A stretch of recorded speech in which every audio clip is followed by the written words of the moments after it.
ಸಖತ್ ಖಾರ ಬಣ್ಣ ಮತ್ತು ರುಚಿ ಆಚಿ ಚಿಲ್ಲಿ ಪೌಡರ್. ಆಧಾರ್ ಕಾರ್ಡ್ ಹಾಗೂ ಅದರಲ್ಲಿರೋ ಮಾಹಿತಿಯನ್ನ ದುರುಪಯೋಗಪಡಿಸಿಕೊಳ್ಳೋದನ್ನು ತಪ್ಪಿಸಲು ಕೇಂದ್ರ ಸರ್ಕಾರ ಹೊಸ ಯೋಜನೆ ಹಾಕಿದೆ.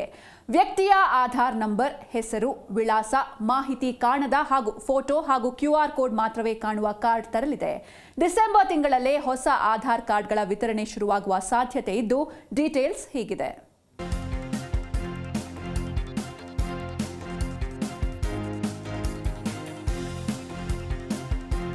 ಆಧಾರ್ ಕಾರ್ಡ್ನಲ್ಲಿರುವ ಮಾಹಿತಿಯನ್ನ ದುರುಪಯೋಗ ಪಡಿಸಿಕೊಳ್ಳುವ ಸಾಧ್ಯತೆ ಬಗ್ಗೆ ಸಾಕಷ್ಟು ಕಡೆ ಭೀತಿ ಇದೆ.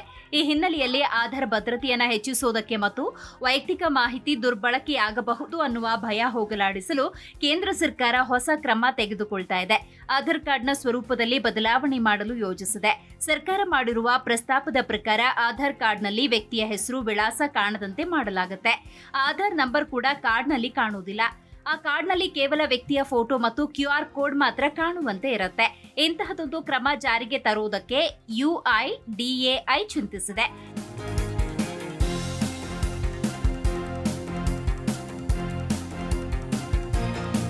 ಹೆಸರು, ವಿಳಾಸ ಮರೆಮಾಚಿದ ಆಧಾರ್ ಕಾರ್ಡ್ನಿಂದ ಏನು ಉಪಯೋಗ? ಆಧಾರ್ ಕಾರ್ಡ್ನಲ್ಲಿ ಹೆಸರು, ವಿಳಾಸ, ಜನ್ಮ ದಿನಾಂಕ ವಿವರ ಇರುತ್ತೆ.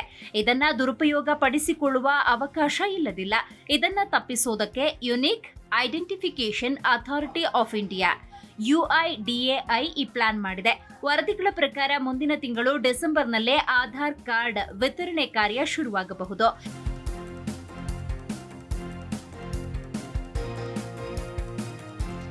ಈ ಹೊಸ ಆಧಾರ್ ಕಾರ್ಡ್ ಜಾರಿಗೆ ಬಂದ ಬಳಿಕ ಆಫ್ಲೈನ್ ಆಧಾರ್ ವೆರಿಫಿಕೇಶನ್ ಅನ್ನ ತಪ್ಪಿಸಬಹುದು. ಹಲವೆಡೆ ಗುರುತಿನ ದಾಖಲೆಯಾಗಿ ಆಧಾರ್ ಅನ್ನ ಪಡೆಯಲಾಗುತ್ತೆ. ಇನ್ನು ಮುಂದೆ ಅಂಥದ್ದು ಸಾಧ್ಯವಾಗುವುದಿಲ್ಲ. ಆನ್ಲೈನ್ನಲ್ಲೇ ಆಧಾರ್ ವೆರಿಫಿಕೇಶನ್ ಮಾಡುವುದಕ್ಕೆ ಅವಕಾಶ ಇರುತ್ತೆ. ಸರ್ಕಾರದಿಂದ ಅನುಮತಿ ಪಡೆದಿರುವ ಸಂಸ್ಥೆಗಳು ಮಾತ್ರವೇ ಆನ್ಲೈನ್ನಲ್ಲಿ ಆಧಾರ್ ವೆರಿಫಿಕೇಶನ್ ಮಾಡಬಹುದು. ಹೀಗಾಗಿ ಹೊಸ ಆಧಾರ್ ಅನ್ನ ದುರ್ಬಳಕೆ ಮಾಡುವ ಸಾಧ್ಯತೆ ಕಡಿಮೆ.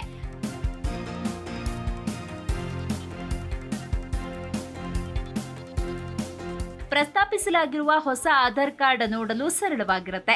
ವ್ಯಕ್ತಿಯ ಫೋಟೋ ಮತ್ತು QR ಕೋಡ್ ಮಾತ್ರವೇ ಇರುತ್ತೆ.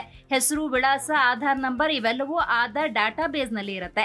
ಮಾನ್ಯತೆ ಪಡೆದ ಸಂಸ್ಥೆಗಳು ಈ QR ಕೋಡ್ ಅನ್ನ ಸ್ಕ್ಯಾನ್ ಮಾಡಿದ್ರೆ ಡಾಟಾಬೇಸ್ನಲ್ಲಿರುವ ವ್ಯಕ್ತಿಯ ಎಲ್ಲಾ ಮಾಹಿತಿ ಪಡೆಯಬಹುದು. ಹೀಗಾಗಿ ಒಬ್ಬ ವ್ಯಕ್ತಿಯ ಸೂಕ್ಷ್ಮ ಮಾಹಿತಿಯು ಅನಧಿಕೃತ ವ್ಯಕ್ತಿಗಳ ಕೈಗೆ ಸಿಗುವುದು ತಪ್ಪಿದಂತಾಗುತ್ತೆ.